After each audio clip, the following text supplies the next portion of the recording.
revealed. Since then, the world has been fascinated by the cosmic upheaval brewing in the horizon of history. The upheaval is now upon us. It is within us. To some degree, it has always been. But there has been a sudden and violent shift in the affairs of the world. The winds have changed. Heaven will not be silent.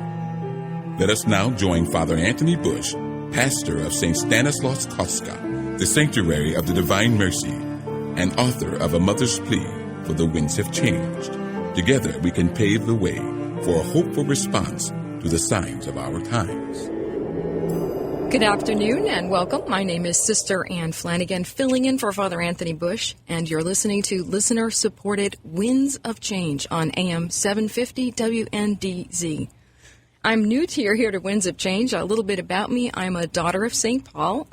You may already be familiar with Sister Helena Burns, a member of my community. And I met the Daughters of St. Paul in New Orleans, where they have a bookstore similar to the Pauline Bookstore downtown Chicago. Actually, I was shopping with my mother, and I was piling up the books. I love to read.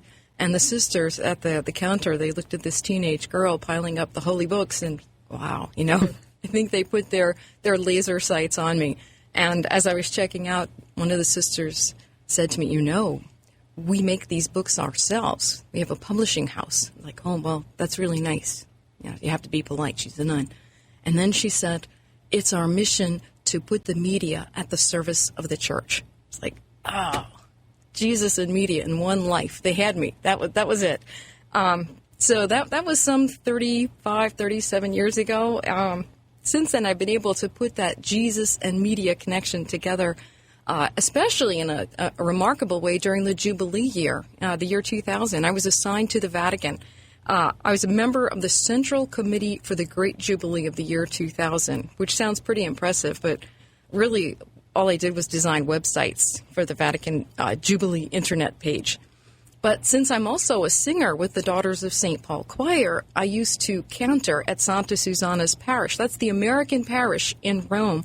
It's staffed by the Paulist Fathers, the same community that staffs Old St. Mary's in the South Loop, the first parish in the Archdiocese of Chicago. They also happen to be the chaplains for the Daughters of St. Paul here in Chicago since we arrived in 1979.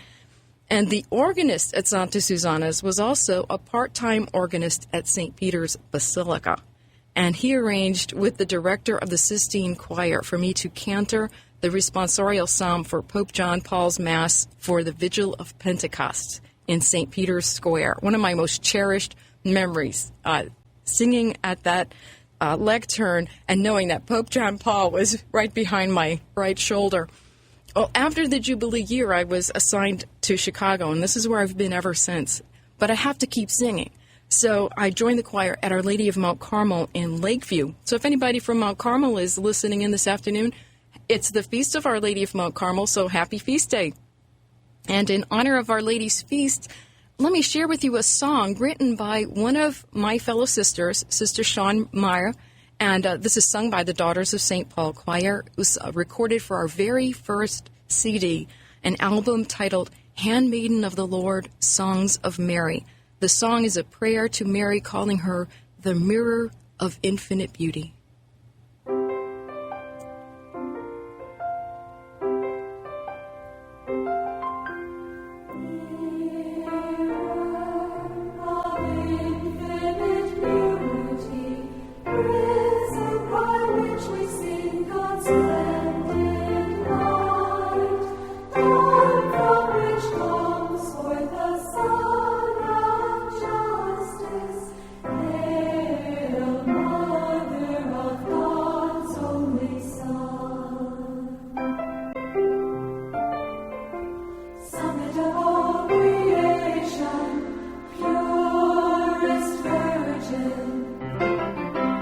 To the wonder of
was the Daughters of St. Paul Choir singing Mirror of Infinite Beauty from the album Handmaiden of the Lord, Songs of Mary. And while I'm sitting in Father Anthony's chair today, we'll be sharing a few more pieces of music with you because you've got two singers here in the studio. I'm Sister Ann Flanagan, filling in for Father Anthony Bush, and I'm also here with Christina, who's helping to show me the ropes here at Winds of Change. Thank you, Sister. We're happy to have you. Thanks You're so doing much. great, Oh, Sister. thank you. This is So my first exciting. time in the big chair, you know. Well, after my work in Rome, I was assigned to Chicago, and even though my New Orleans roots go way, way back, I mean, I have ancestors born in Louisiana in 1730, so really old roots. But I feel so much at home here in Chicago, and especially in the summer. One of my favorite events of the summer is the Taste of Chicago. Did you make it this year, Christina? No, I didn't. Oh, you really missed? Oh, my goodness. I really, it's awful for me when I have commitments outside of Chicago during the Taste. I feel like, oh, my gracious, this is my favorite event of the year. And just wrapped up yesterday, of course.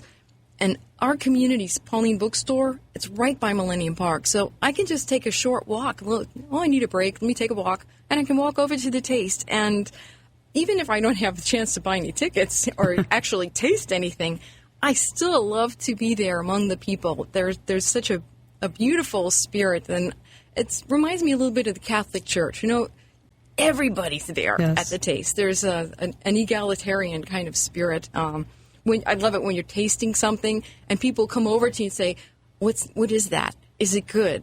What's the sauce?" You know. And that's the beauty of the city of Chicago, the diversity and the ethnicity and the kinds of foods. Oh, it's great. It's spectacular. Yes. Yeah. You know what else I like about the Taste is the freebies. Oh, The sisters always tease me. My favorite word is free. But when I have the tickets, I'm happy to use them too. This year they didn't have the collard green egg rolls. That was a real letdown. Oh my goodness.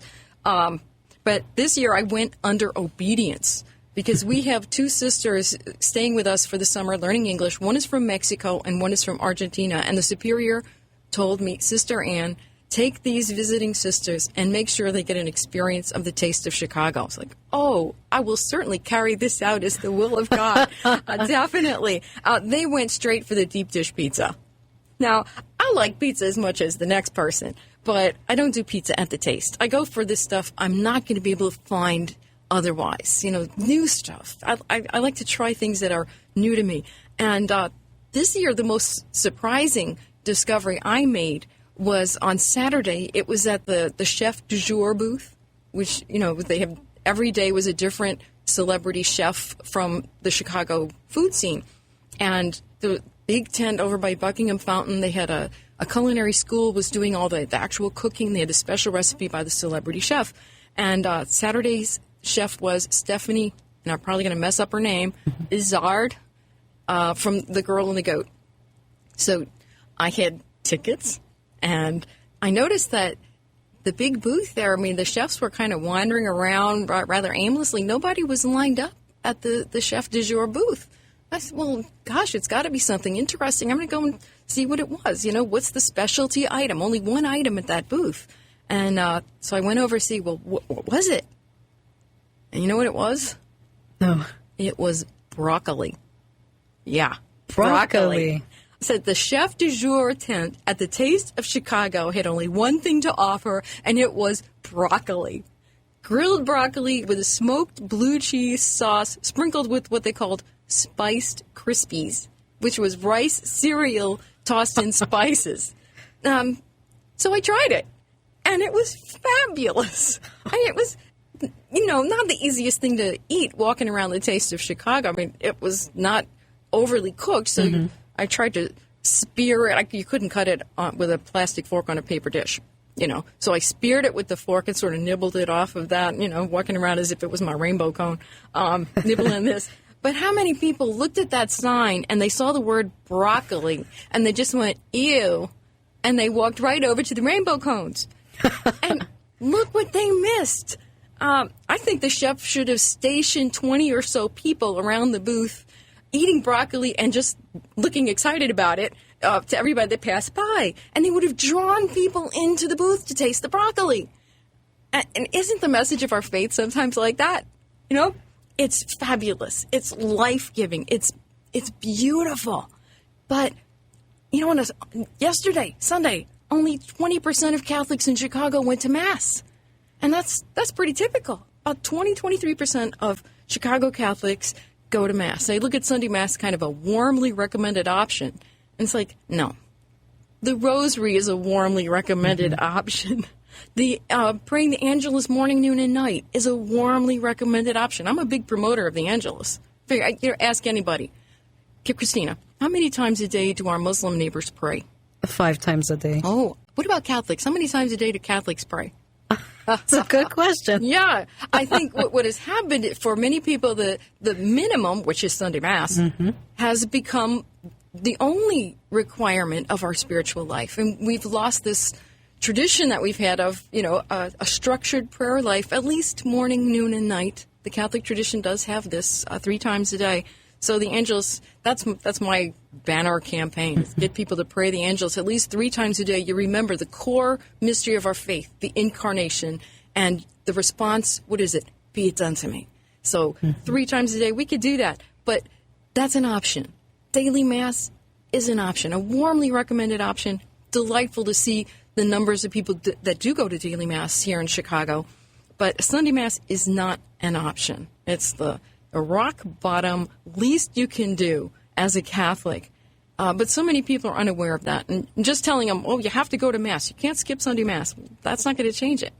What's going to change it is having people standing around looking like Sunday Mass really gives them life, eating that broccoli in front of the tent and looking really happy about it.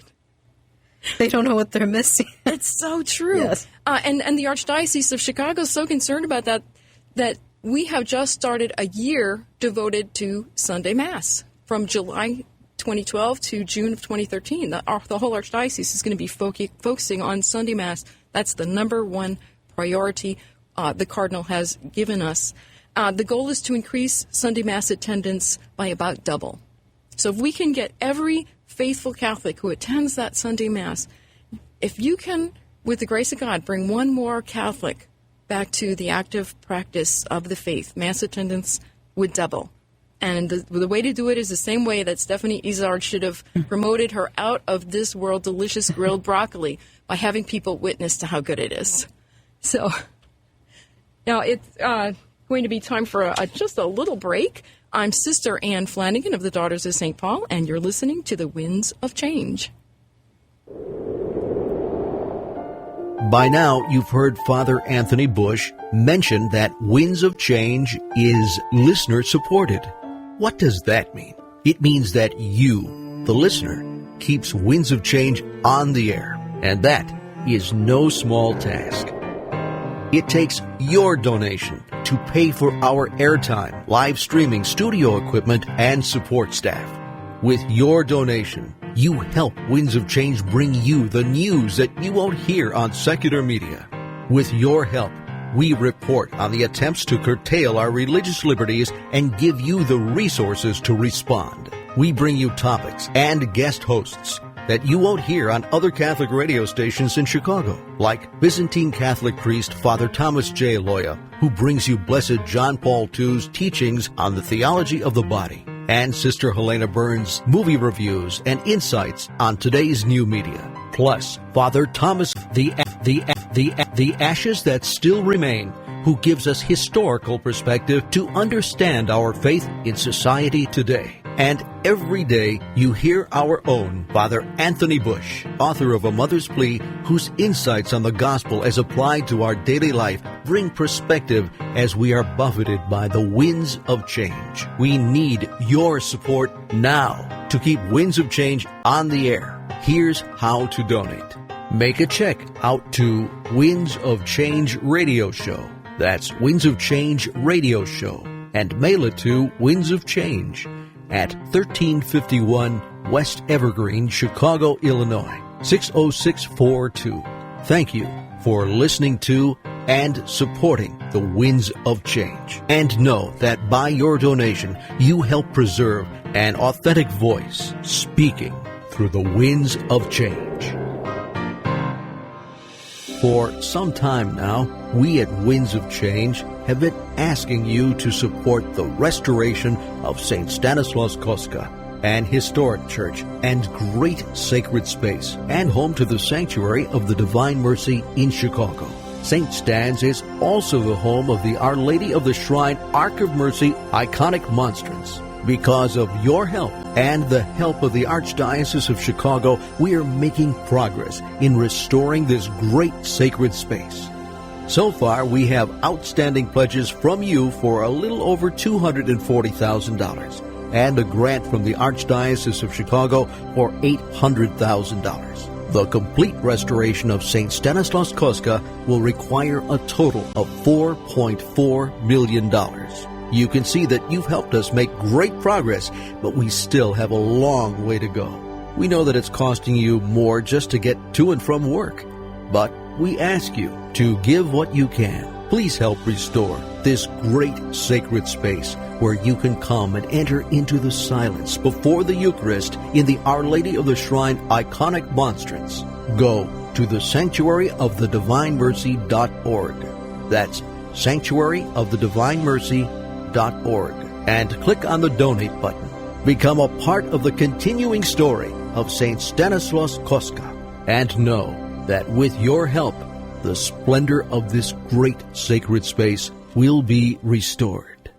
And welcome back to the Winds of Change. I'm Sister Anne Flanagan of the Daughters of St. Paul, filling in for Father Anthony Bush. I'm here with Christina. We're talking about basically food and faith, the connection of the two. And I was at the Taste of Chicago this past weekend and had some magnificent grilled broccoli that very few people around me seem to appreciate. And I was thinking, well, that's so much like the faith. You know, if we let people know how good something is, we draw them in.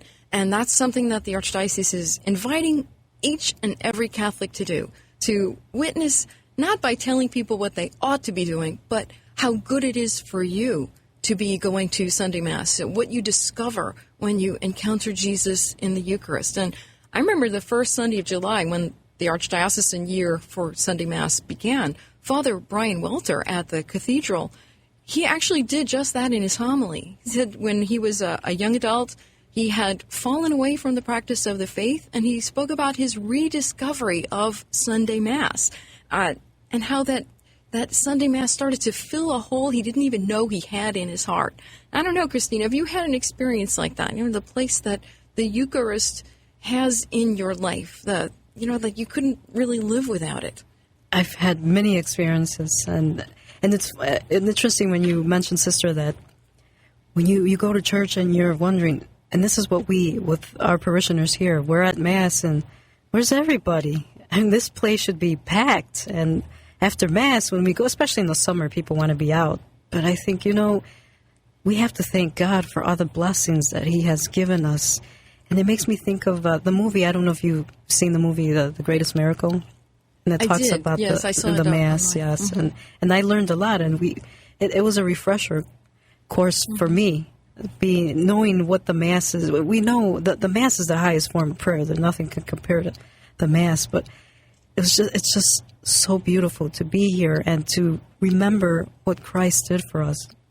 He sacrificed Himself for our saving, and the faith and everything. Mm-hmm. Right. Now, I have to say, some people have told me, well, Sister, it's not really that people don't know what the Mass is. I kind of think it is. I think if you really knew what the Mass was, how could you dismiss it from your life or from your weekly routine? I mean, Sunday, once a week is not really asking a lot.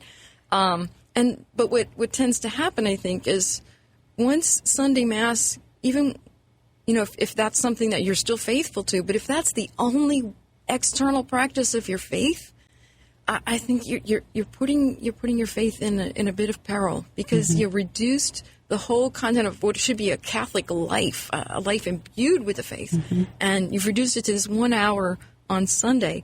And so if we share our stories, for myself, I've never really been one to fall away from the Mass, but I do have my own story of being drawn to the Eucharist, and that was as a teenager. And I came across a quote. It might have been from St. Margaret Mary. It was from one of those visionary saints who had a remarkable conversational relationship with Jesus. And for some reason, it always seems to be French women that had this relationship with Jesus. I know lots of people who talk to Jesus all day long, but I don't know lots of people that always hear him, responding. But this was one of those saints, she could perceive the responses of the Lord in her heart.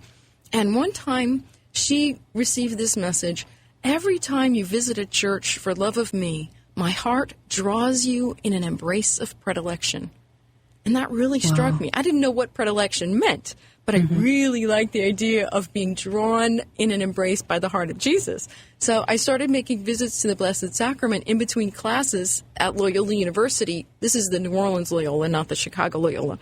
But there's a huge church on the grounds of Loyola University in New Orleans. And so I would stop in church in between classes, and then pretty soon I'm going to daily Mass, and within a year I was entering the convent in a community with a very strong Eucharist-centered spirituality. So, if you have a story like that, a story of how Jesus in the Eucharist is the center or the anchor of your spirit, share that story, the difference the Mass makes. And then people will be that will attract people for us to be witnesses to the Precisely. faith and what God has done in our lives. I know when I was younger, I'm still young, but I was younger. I was going to say. I was away from, I didn't come to Mass. We were taught the faith. I went to Catholic school all my life. But when you get young, there's other distractions, other things that catch your attention. But then I started coming back, and it was after I saw the movie The Passion of the Christ. It just it was very powerful. It's something. Another media connection. Yes, I love watching movies, but especially those movies of the faith. And the Mass hasn't been the same after. Isn't that something? You just feel our Lord's presence. You know what I find very helpful for my prayer? You mentioned about movies. Because I'm a singer, I guess, and maybe you have the same experience. Music really helps me so much. And in the choir at Our Lady of Mount Carmel in Lakeview, sometimes we sing a Latin version of a little verse from the Liturgy of the Hours. It's actually from the Feast of Corpus Christi, the Feast of the Body and Blood of the Lord. So it's a Eucharistic feast. A tradition says St. Thomas Aquinas put this liturgy together, the Mass prayers and the texts. Anyway, this one line that has been set to music is almost like a one-line catechism on the Mass, but it takes the form of just an act of admiration. And the translation is, "O sacred banquet in which Christ is our food, the memory of his passion is recalled, the mind is filled with grace, and a pledge of future glory is given to us." It doesn't elaborate. It just says, oh. In other words, how good this is, how marvelous this is, how awe-inspiring, how lovely, how attractive this is. In other words, wow. Here's a version of that beautiful antiphon. It's set to music from the 16th century and sung by the Daughters of St. Paul Choir. It's the Latin text, O Sacrum Convivium, by the Daughters of St. Paul.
That was the Latin antiphon, O Sacrum Convivium, from the album Adoration, Eucharistic Hymns, sung by the Daughters of St. Paul Choir. I'm Sister Ann Flanagan. I'm a member of that Daughters of St. Paul Choir. I'm with you today filling in for Father Anthony Bush, and you are listening to the Winds of Change. By now, you've heard Father Anthony Bush mention that Winds of Change is listener-supported. What does that mean? It means that you, the listener, keeps Winds of Change on the air, and that is no small task. It takes your donation to pay for our airtime, live streaming, studio equipment, and support staff. With your donation, you help Winds of Change bring you the news that you won't hear on secular media.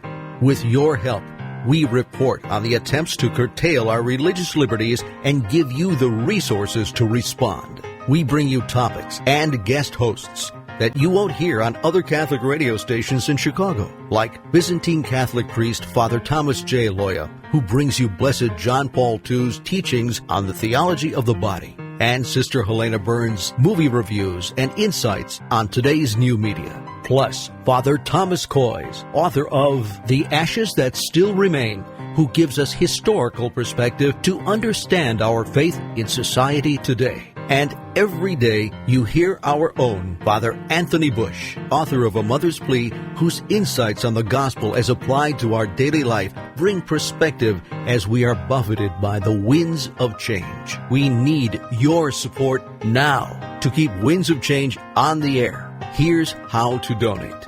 Make a check out to Winds of Change Radio Show. That's Winds of Change Radio Show. And mail it to Winds of Change at 1351 West Evergreen, Chicago, Illinois, 60642. Thank you for listening to and supporting the Winds of Change. And know that by your donation, you help preserve an authentic voice speaking through the winds of change.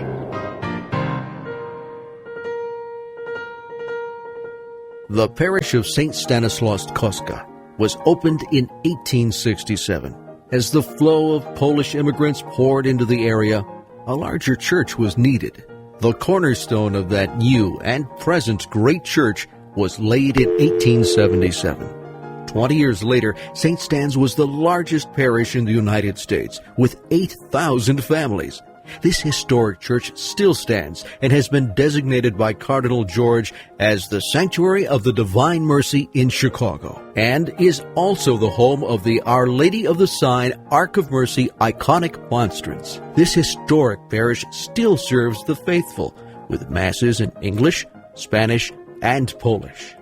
Now, 134 years later, St. Stan's has begun a project of essential repair and restoration to allow the parish to continue as a beacon of hope for the next generation of Catholics in Chicago. You can become a part of the continuing story of St. Stanislaus Kostka by making a donation now to help in the restoration of this great church. Go to ststanskostka.com. That's ststanskostka.com or sanctuaryofthedivinemercy.org. Sanctuaryofthedivinemercy.org, and click on the Donate tab on either site. With your help now, the splendor of this great sacred space will be restored.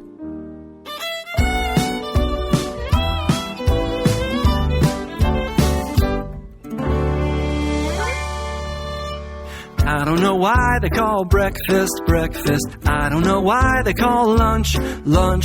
I don't know why they call dinner, dinner. But I know what I like to eat. I like to eat food, wonderful food. Morning. What you got? Well, there's egg and bacon, egg, sausage and bacon, egg and spam, egg, bacon and spam, egg, bacon, sausage and spam, spam, bacon, sausage and spam. You know how come the chicken crossed the road, huh? Ready to run away from them Cajuns. I'll tell you right now, because Cajuns will eat most anything, and they love to cook chicken. They love to eat chicken. That's for true. I'll tell you that right now. And today I'm going to cook you some chicken gumbo with andouille. And that's a sausage. It's we make in Louisiana just for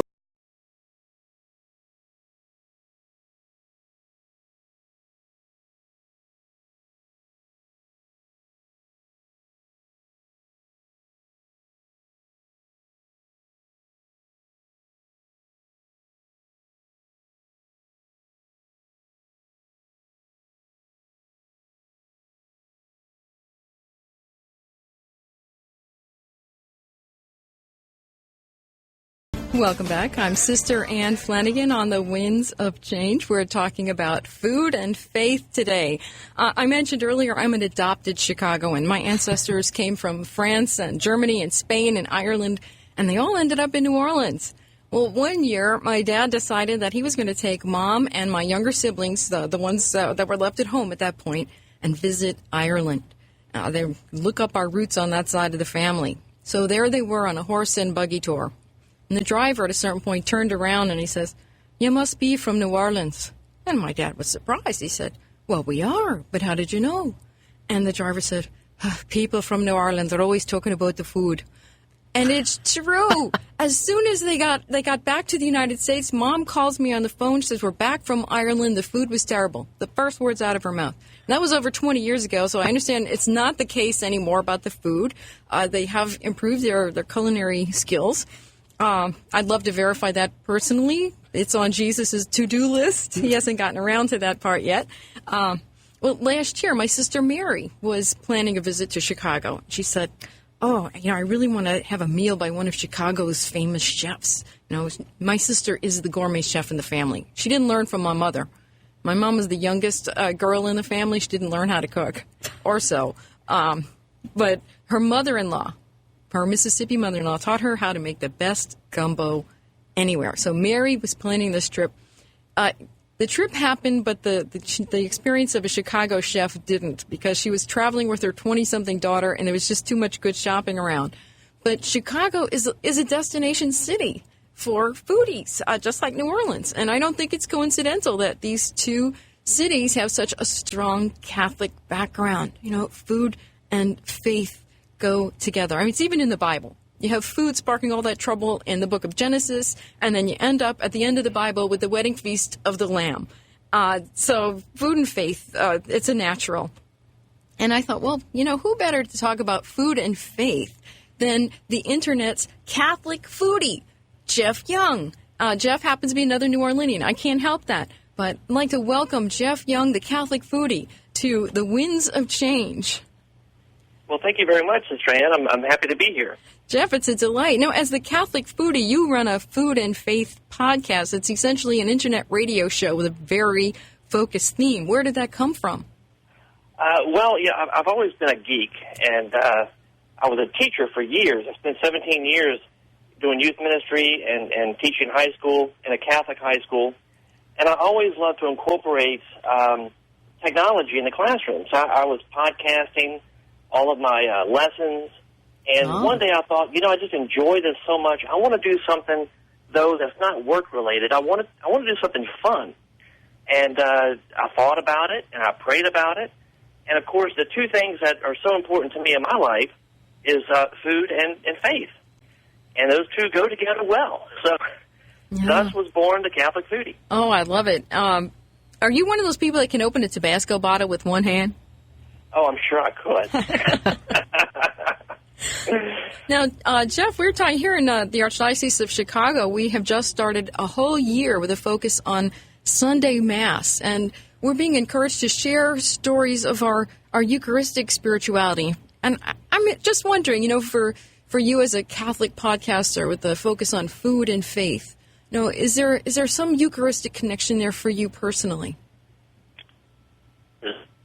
It's amazing. When you read the Bible, from cover to cover, there are so many references to food and to meals, particularly meals, shared meals. Mm-hmm. If you look back in the Old Testament, all the major covenants culminated with a sacrificial shared meal. And I think that says a lot to me personally, but a lot to us. One of the things that really, when we talk about the Eucharist, one of the things that really strikes at my heart is the fact, God is just amazing. He's he can undo any kind of knot. It's just, he's amazing. And the way he does this is amazing.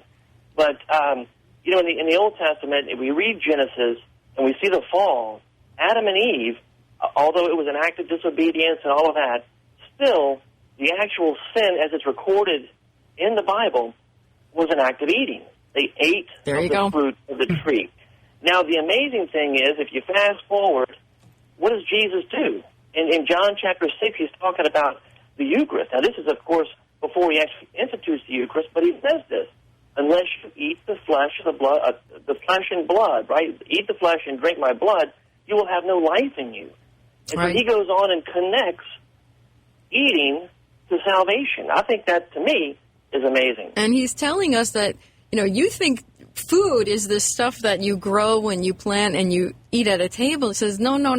That's like a symbol of food. Real food is me. You can't live without me. And he gives us a means to enter into this profound communion with him. I just think even the food language we sometimes have as Catholics, you know, if we think about it, it can be really remarkable. Like I've got a little niece. She lives over there in Covington. She's 3 years old. Her name is Leah, and she's so cute I could eat her up. What a horrible expression. Unless you take it in a Eucharistic context, and it speaks of this desire we have to be so united with the people that we love that there is no separation. And Jesus says, here I am. I'm what you need, and I'm making myself available for you to take in, so there's no separation. And I am your life, and I'm going to give you life, and I'm going to give other people life through you. You're going to communicate my life to people by me living in you, if you nourish yourself on me. No, he says, you need me to live, and you also need other people. We need to be in communion with others, and food brings people together. Christina, doesn't that happen in your family? Oh, yes. Every time we have a celebration, we get together and we eat. We celebrate life, and God's gift to us is food also. It is. And don't you think, Jeff and Christina, this whole sense of, like grace before meals, isn't it almost corresponding to the consecration of the Mass? And we're taking these wonderful gifts from God, and it starts with God's gift to us. And we're saying, this is God's gift, that as baptized Christians, we're supposed to consecrate the whole world in our everyday work to God. And so we, even at our meals, and we're saying, this is God's gift, and we're going to dedicate the energy we receive from it back to God's glory. Jeff, I'm wondering, do you have a typical grace that you say before meals? You say the standard one, bless us, O Lord. Well, we do. We do the standard, bless us, O Lord, and these thy gifts. We do that blessing as a family. But we finish it up at the end. I guess, with my children, I've got 3 children. They're now ages 10, 11, and 12. So little stepping stones there. Yeah. But when they were tiny, just being goofy, I made up these goofy little names for them, nicknames, you know. And so at the end of the prayer, we say, you know, God bless the bug, God bless the babois, God bless the baby. I don't know why I made those names up, but I did. So I'll make sure I'm blessing all my children after that meal prayer. And then we pray for the souls of the faithful departed. And that's, again, connecting to the Catholic tradition of grace after meals. I think a lot of people skip that part or forget about it because the meal naturally sort of segues into other forms of communion, and sometimes the grace after meals gets shuttled to the end. But the traditional prayer does include that reminder that we're not just in communion with the people around the table. We're in communion with the faithful departed. That life is changed, not ended, not taken away. So we're still in communion. We still remember them at the table. I know some families, they pray the grace before meals and after meals all at the same time, so they don't forget. What about in restaurants? Are you one of those people, Jeff, that make sure you say grace very publicly in a restaurant? I do, but I'm not ostentatious. I mean, it's to me, this is who I am. This is what I do.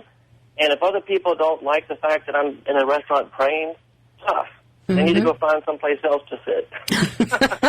You know, that's just we have no qualms about it. I know I've been out with people who have felt nervous about it. So I don't know. I mean, but for me, it's just natural. It's what I do. I have an interesting story, actually, from one of our sisters from Korea, who was brought up Buddhist, and she went to a Catholic school, and she noticed that in the dining room, one of the girls made a little sign of the cross before she ate her lunch. And she asked the girl what was going on, and the girl said, well, I'm a Catholic, and I'm saying my prayers before the meal. And that little witness of a schoolgirl brought this fellow student into the Catholic Church. It made such an impression on her that she actually began taking instructions as a Catholic and became a daughter of St. Paul. So, you know, you don't know where that witness is gonna lead. That's awesome. Yeah. And again, from one child to another, this child, and I learned that the girl who had made that first gesture of faith in such a public way, but it was a very small gesture because she was embarrassed, doing something unusual in the culture. But it did make a difference for, I'm sure, for her and, of course, for her classmate. So children have an important place in that. Just about a year ago, in fact, speaking of kids and food and faith, Pauline Books published a children's book called Now You're Cooking. And it's an easy reader with 10 short stories, and each story includes a kid-friendly recipe. So there's a recipe for hermit cookies, African chicken and peanut butter stew, chili, spring rolls, stuffed French toast, all these good things. Lots of good kitchen tips, and stories that focus on food, faith, and family, which fits in right with our theme today. So food brings people together. We have this wonderful communion. Jeff, what about your kids? Do they help out in the kitchen? They do. They do. You know, it's kind of a touchy subject, though. Is it? Uh-oh. Because, most of the time, most days, life is just busy. And so even though we homeschool and the kids are here, they also are in gymnastics and karate, and there's activities in the evening. And so it's hard to really get to where everybody's in the kitchen cooking together during the week. Now, on the weekends, it's different. The weekends, we can cook in a more relaxed fashion, but during the week, it's really all about getting the food on the table so we can get the kids to bed. And that's a normal challenge in today's society. I'm just, impressed to hear that a homeschooling family faces the same kind of pressure to, make sure that there's a nourishing meal on the table, but you can't really devote that much time to it during the week. The kids are just not, that's not their priority right there. They have lessons to learn. Yeah. So that mise en place has to take place over the weekend. That's right. Yeah. Well, we do pretty good though during the week. I would think so. It's that they can't really be in the kitchen doing it at the time. So that's my job. Well, and we all benefit because there at the CatholicFoodie.com, you share some of your favorite recipes. I follow you on Facebook and Twitter and see what's going on. I know you can go to your website CatholicFoodie.com and subscribe to your input, to your recipes. I really like that idea, Jeff. I download your cookbook, your summer salads cookbook that you're focusing on right now. It's a lot of fun. Oh, good. But we're going to have a little break right now. Hold on, Jeff, and we're going to just run a little bit of a station identification.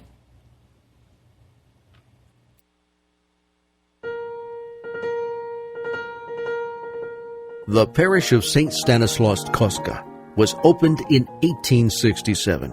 As the flow of Polish immigrants poured into the area, a larger church was needed. The cornerstone of that new and present great church was laid in 1877. 20 years later, St. Stan's was the largest parish in the United States, with 8,000 families.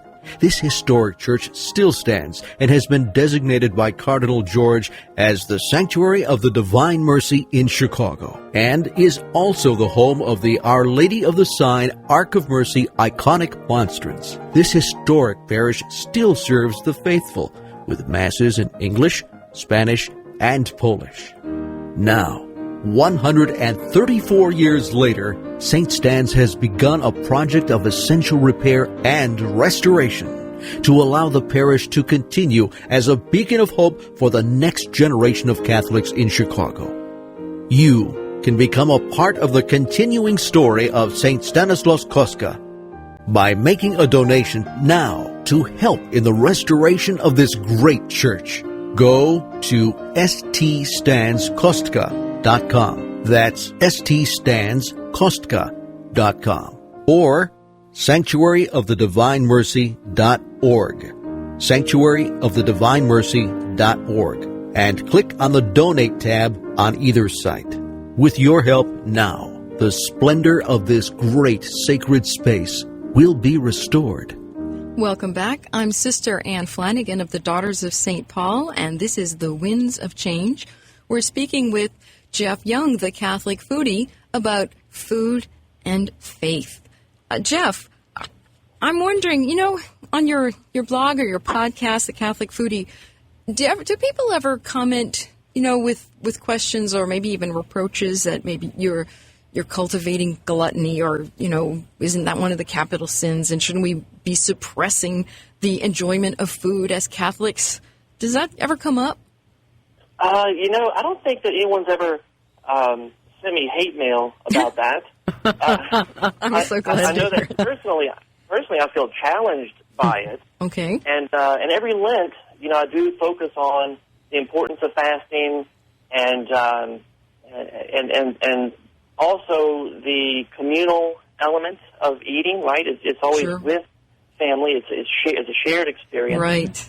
And prayer. And so there has to be a balance, and I think that's one of the wonderful things about our Catholic faith is that we do have this balance. There's a time to celebrate, and then there's a time to abstain. There's a time to fast. Right. St. Paul said, I know how to live in abundance, and I know how to live with need. He said, I'm well acquainted with fasting, but he did know how to appreciate what was good, too. And like you said, there's a time for everything.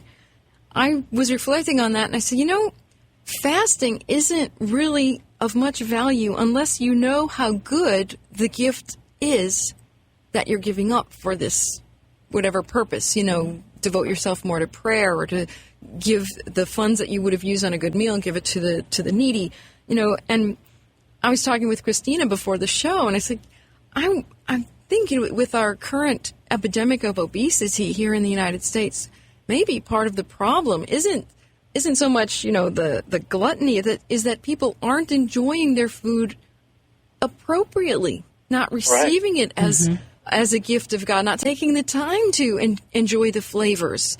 And maybe part of that is because they're so lonely.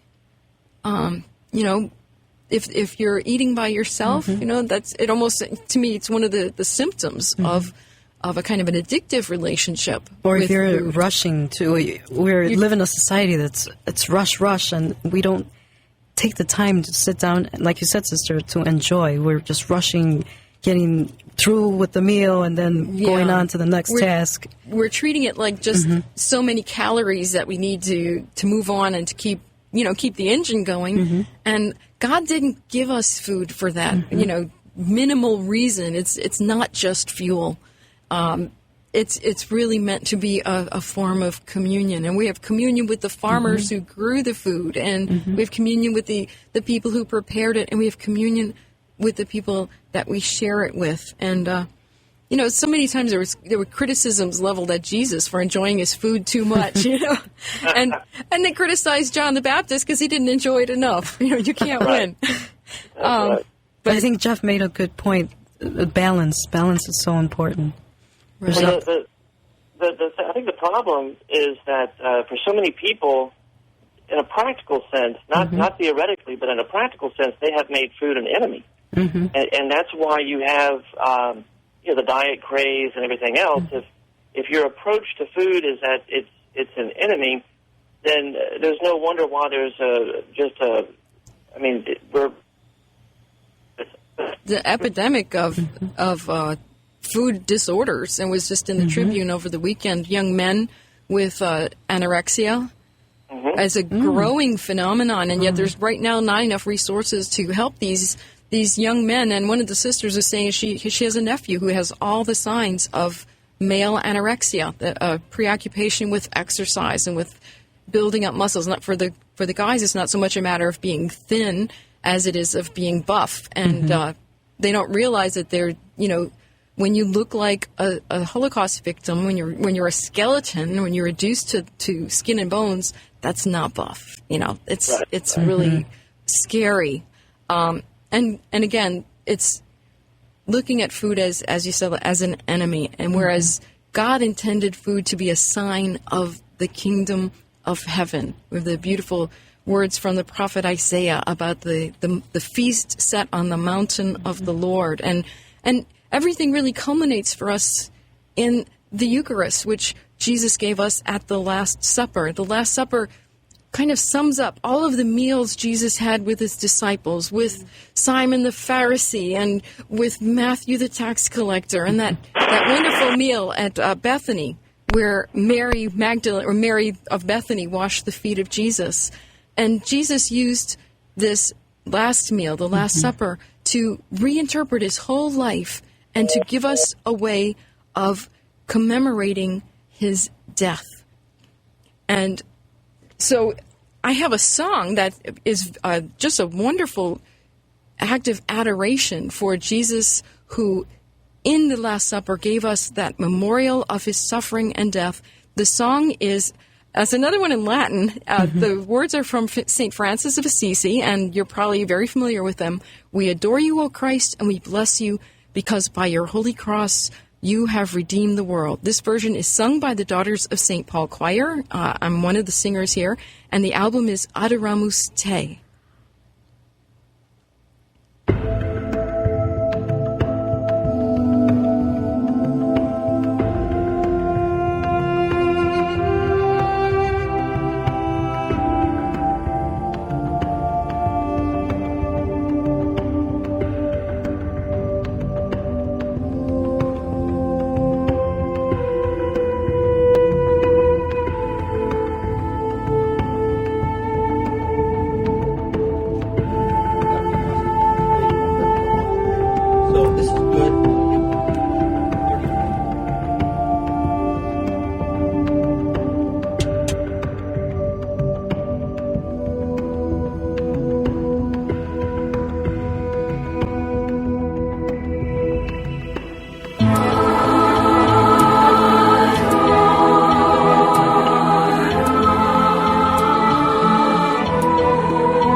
That was Adoramus Te Christe, a contemporary setting of a piece of Renaissance music based on the words of St. Francis of Assisi from the Daughters of St. Paul Choir, the album Adoramus Te. That's beautiful. Thank you. Yes. Sister, are you a soprano? Or? Yes, I am. Well, actually, when we do some of these albums, we cheat a little bit, and sometimes I'll sing all three parts. We'll just layer the tracks, so God bless technology. Love it to death. Yes. Since we've been talking about food and faith, I thought I would share a little recipe idea, something I found a link on Facebook. It brought me to somebody's Pinterest page, and it's for crock pot baked apples. And what really got me was the description. It's like, it tastes like apple pie, but you save all the calories because there's no crust. And it's so easy. You just you get your crock pot going on high, and you set it for, if you have the kind that sets for, a time period, which we don't, you would set it for 3 hours cooking time. In a bowl, you mix brown sugar, chopped walnuts, butter, and cinnamon. Get your apples, core them, stuff that little center with your filling, put them in the crock pot, pour apple juice or cider over them, maybe even a little touch of orange liqueur, cover it up, and cook it until those apples are soft, and you've got apple pie flavor without apple pie calories. So you're getting the best of both worlds. That's right. So, I'm getting hungry now. I'm sorry. It's almost, you can have lunch in a minute. Yes. I'm Sister Ann Flanagan of the Daughters of St. Paul. I've been sitting in for Father Anthony Bush today on the Winds of Change, AM 750 WNDZ.